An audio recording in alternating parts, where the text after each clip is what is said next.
Matikan isu perkauman. Tukar Melayu yang jahat dengan Melayu yang baik, kata Timbalan Presiden Amanah Datuk Seri Salahuddin Ayub. Negara kita dalam bahaya. Beliau mengaku negara dikuasai oleh orang Melayu tetapi Melayu seperti mereka tidak boleh diterima lagi. Menurut beliau, Datuk Seri Najib Razak dan Datuk Seri Zahid Hamidi adalah Melayu. Tetapi kita tidak mahu Melayu seperti ini kerana kita ada maruah, kita ada muka, kita ada pegangan yang sama. Fight untuk rakyat Malaysia. Beliau berkata demikian semasa berkempen di Pulai Johor.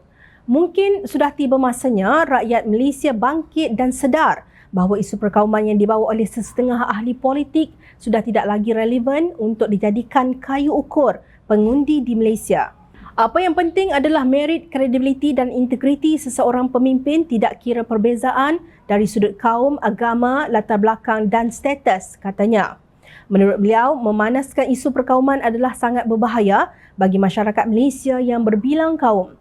Saya yakin pengundi baharu dan pengundi di Pulai cakna tentang keburukan memainkan isu perkauman yang hanya menyebabkan pecah belah antara kaum dan agama yang berbeza. Kami di Pakatan Harapan hanya mengangkat pemimpin yang mementingkan keseimbangan dan keharmonian kaum dan agama bagi memastikan perpaduan negara Malaysia terjamin, tegasnya. Beliau menegaskan isu perkauman hendaklah dimatikan segera. Pendirian yang sama turut disuarakan oleh calon Pakatan Harapan di Parlimen Setiawangsa, Zahir Hassan.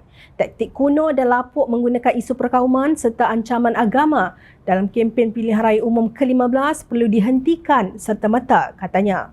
Menurut Zahir, taktik sebagaimana digunakan oleh BN dan PN itu tidak membawa apa-apa kemajuan kepada minda rakyat mahupun menambah baik prestasinya. Sepatutnya negara kita perlu ahli politik yang lebih matang dan waras. Kita perlukan ahli politik yang lebih bertanggungjawab, terbuka demi membawa Malaysia ke tahap lebih tinggi, ujar beliau di Petik Suara Keadilan.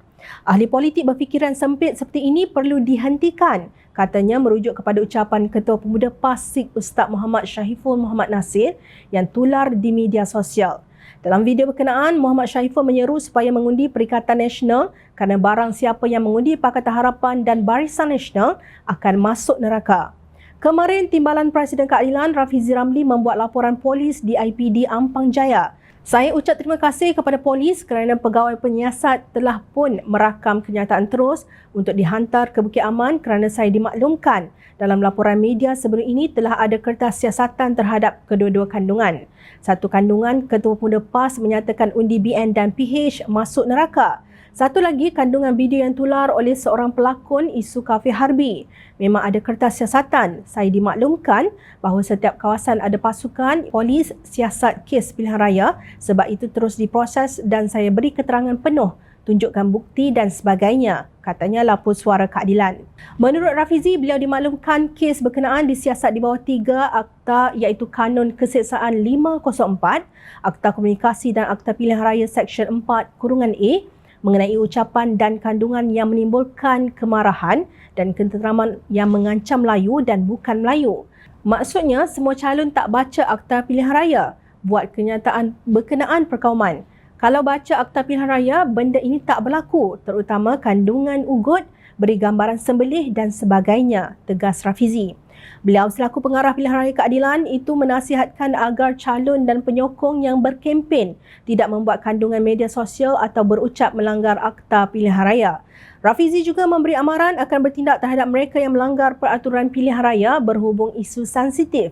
Saya harap kita jangan buat sebarang kandungan yang menyentuh sensitiviti. Pasukan peguam dari keadilan akan menyemak balik semua kempen calon lawan yang melanggar peraturan pilihan raya. Kalau ada kesalahan yang dilakukan lawan kami, kita akan membuat laporan ke pihak Suruhanjaya Pilihan Raya. Jika ada asas yang kukuh, kalau perlu bawa ke mahkamah, kami akan bawa. Semua calon perlu memahami Akta Pilihan Raya dan tidak membenarkan kandungan perkauman. Calon-calon kalaupun mereka menang tetapi kempen mereka berbaur perkauman, kami tidak akan teragak-agak bawa ke mahkamah kerana telah langgar Akta Pilihan Raya, tegasnya. Adakah jika tidak membangkitkan isu perkauman, Pakatan Harapan akan kehilangan sokongan orang Melayu? Adakah dengan wirid DAP Cina Komunis, Melayu akan berbondong-bondong menyokong Perikatan Nasional? Tidak. Menurut kajian lanskap persepsi rakyat Malaysia menjelang PRU15 yang dibentangkan oleh Pengerusi Eksekutif Institut Darul Ehsan, Profesor Dr. Muhammad Rizwan Osman pada Selasa 15 November 2022, isu yang menjadi kerisauan ialah kenaikan harga barang 43.6%, ketidakstabilan politik negara 18.7% dan penyelewengan dan rasuah 10.75%. Sementara itu, kerisauan tentang hak Melayu dan Islam cuma 6.6%.